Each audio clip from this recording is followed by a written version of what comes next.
I think like the memory, what a phenomenal gift it is, really. Like, and when you get older, really, you don't want, I just don't want to lose that. When I Yeah. get older, Yeah.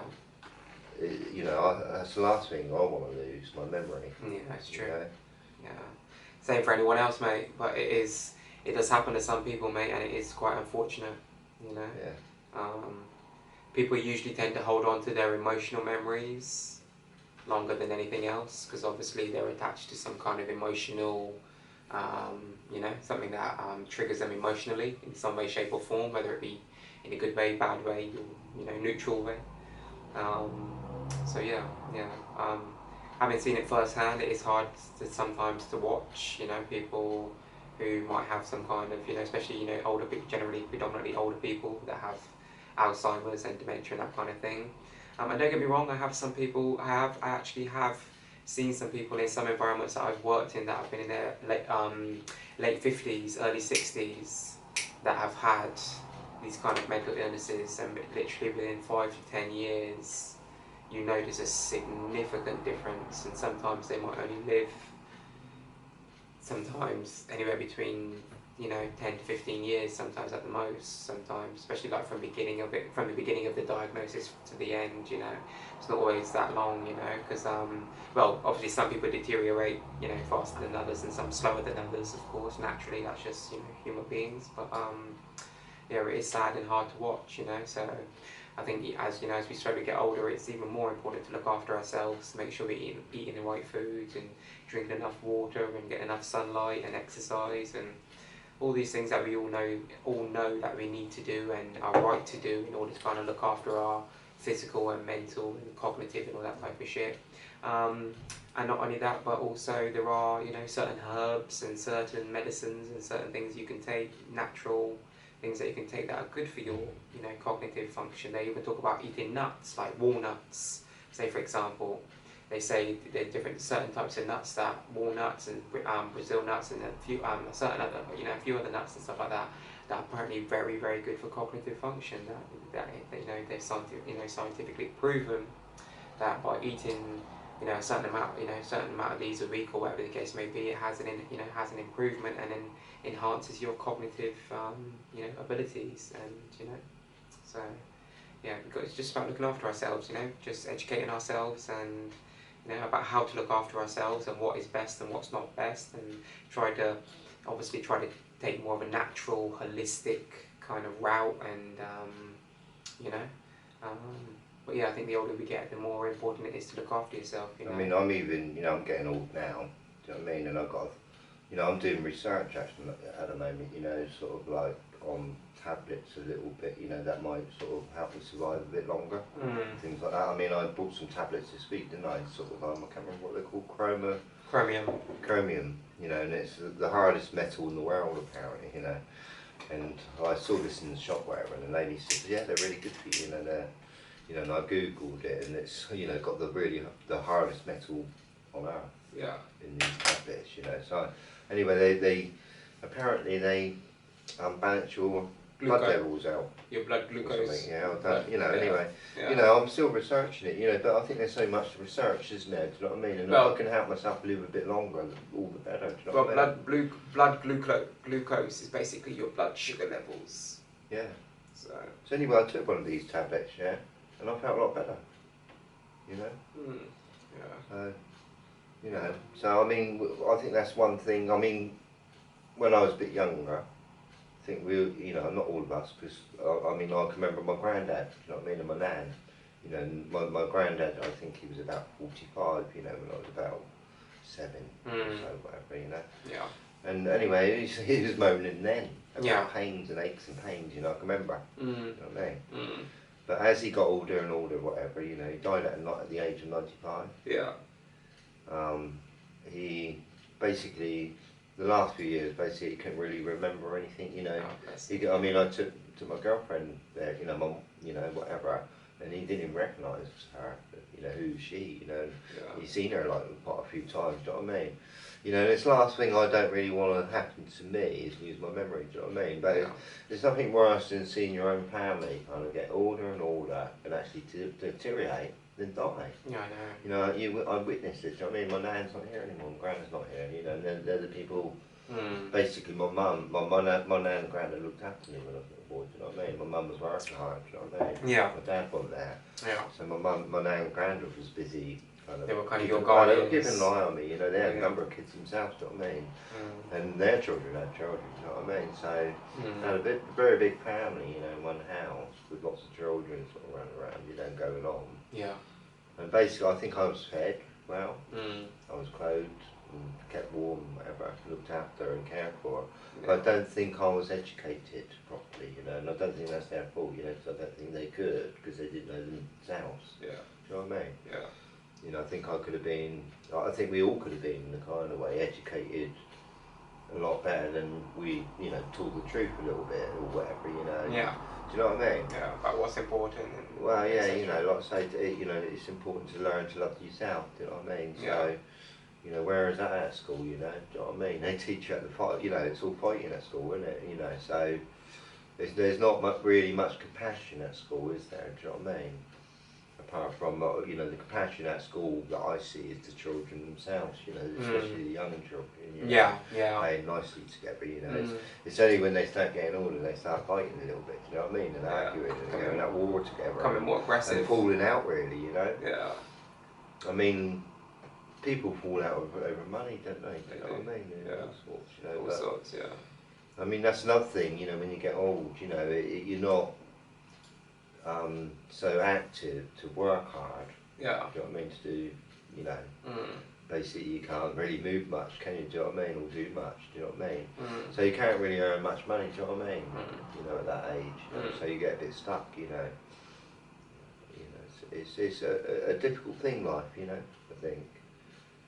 Yeah. So now that you're kind of almost kind of like fully retired, mate, are there any things kind of you kind of got on your list, your kind of like quote unquote like bucket list of thing? Is there anything that you haven't done yet that you would like to do before you do get a bit older and you think, oh, well, you know, it's a bit too, you know, I don't think I can do that anymore, or you know, I couldn't do it anymore because of my age, or you know?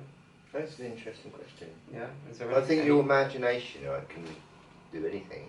Right, that's the truth, you know, and I do feel like I've got a very good imagination here, right, you know.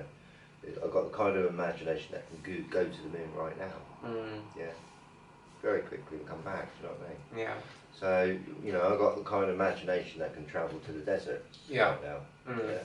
And I can imagine the sun bursting on it, and whatever. You know, so your imagination is a very powerful sort of place, travelling machine. Yeah. You know? You don't really have to travel much if you've got a good imagination, you see, if you sort of mean, I feel. Yeah. You know, and you know, I'm hoping as I get older, that my imagination is going to get stronger and grow, do you know what I mean? Because I noticed, you know, when I was younger, sort of age 7, 8, 9, I felt like I did have a good imagination on me, yeah, because I used to dream a lot then. But it's you know, just good growing each year, do you know what I mean? Because I'm an artist. Yeah. You know, and I think like, it only grow if you keep dreaming a bit, you know, and keep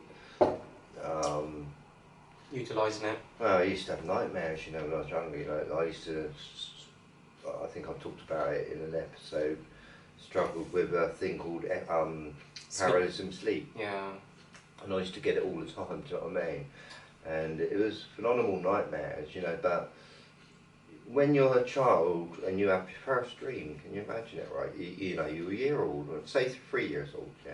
You have your very first dream. It's very scary. Yeah.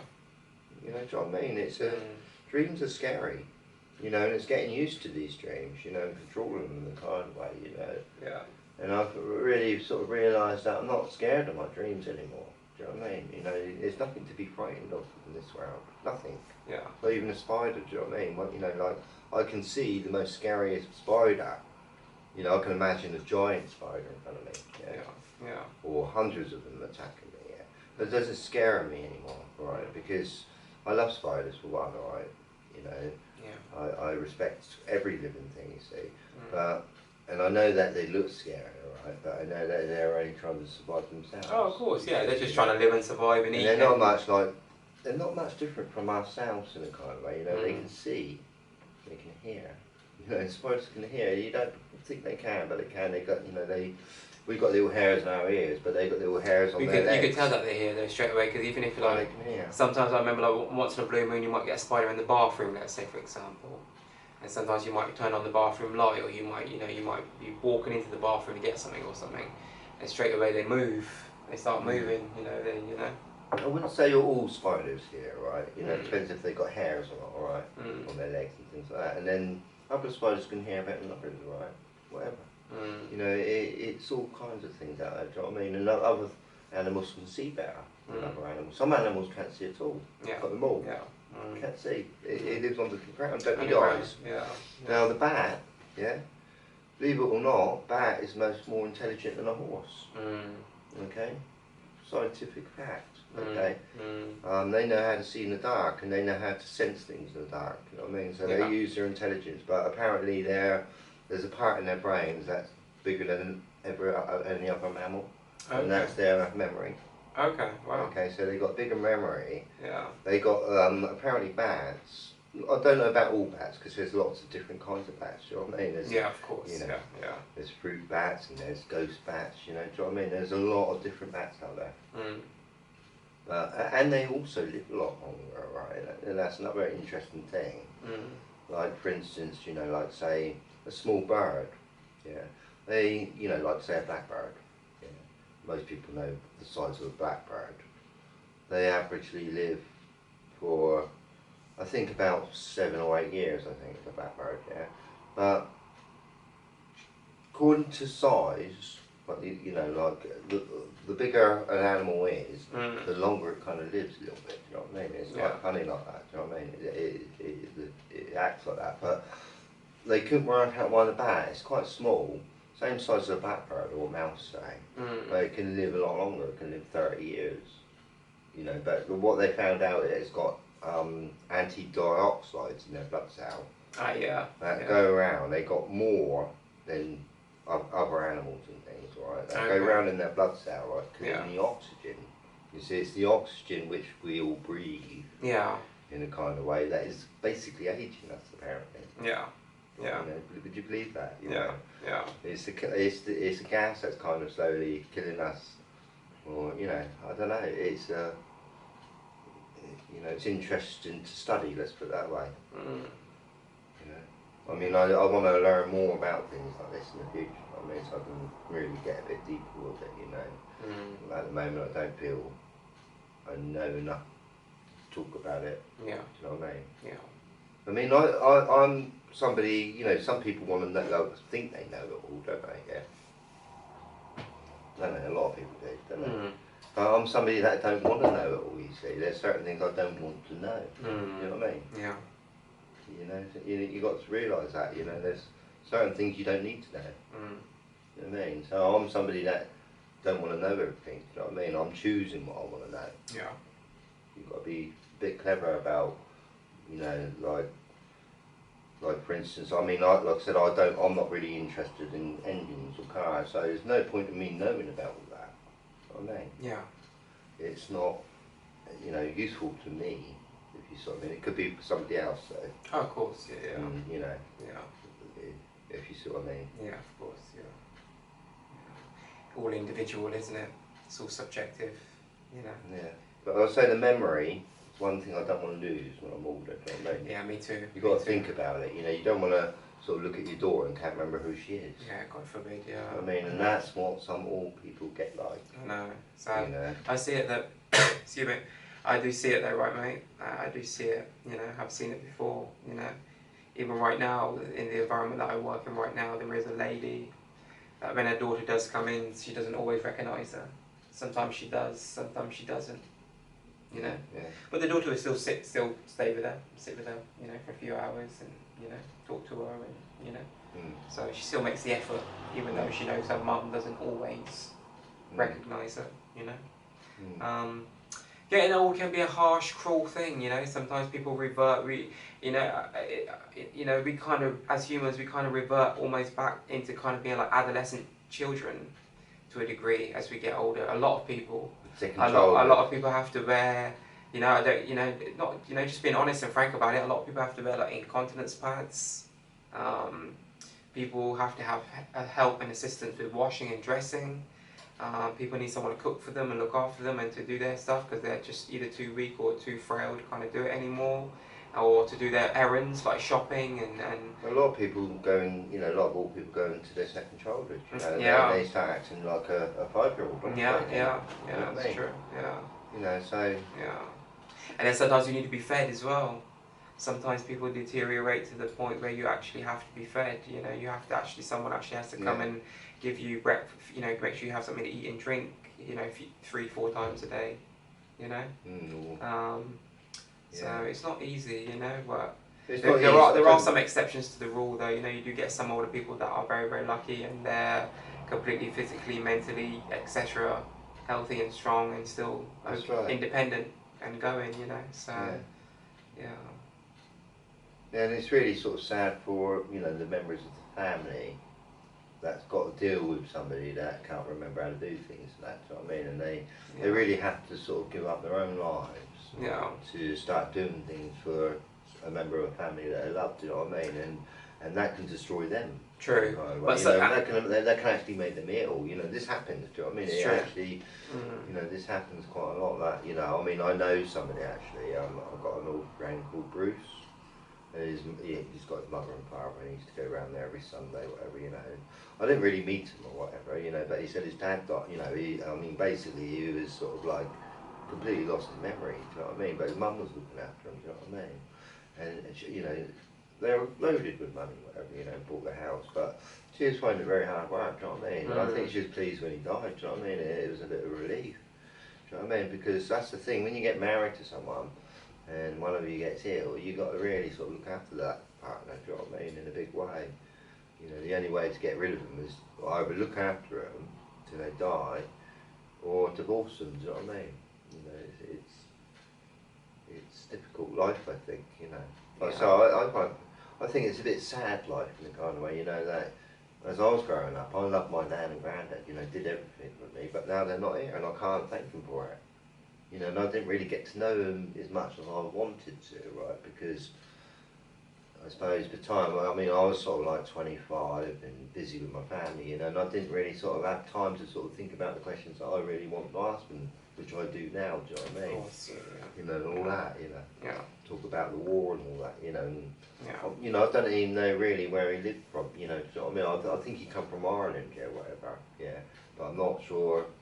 You know, I could have learned more, do you know what I mean? And I'm a bit, I don't regret it, do you know what I mean? You just can't regret anything like that, but I just wish that I was a bit more sort of like knowledgeable when I was a bit younger and I could have spoken to them a bit more mature, so I understand myself, do you know what I mean, today. Yeah. Because I don't understand my background in a kind of way, you know, where my roots have come from, my family roots. I don't think many people do these days, you know. Some people might, you know. That's true. Yeah. But yeah, for me, right, mate, when it comes to retirement, I want to retire early. That's always been my goal. Like, I remember even being very young, thinking to myself, you know what? I want to get myself set up by a certain point. You know, by a certain age in life, I want to be at a certain point, and I want to be able to just enjoy, you know, just be able to relax and just enjoy the rest of my life doing what I want to do, if you see what I mean, and just literally be spending every day of my life doing what I choose to do, you know, whether it be, you know, spending time with my wife, spending time with my kids, or, you know, coming to see you, or going to studio, but just not being obligated to anyone else.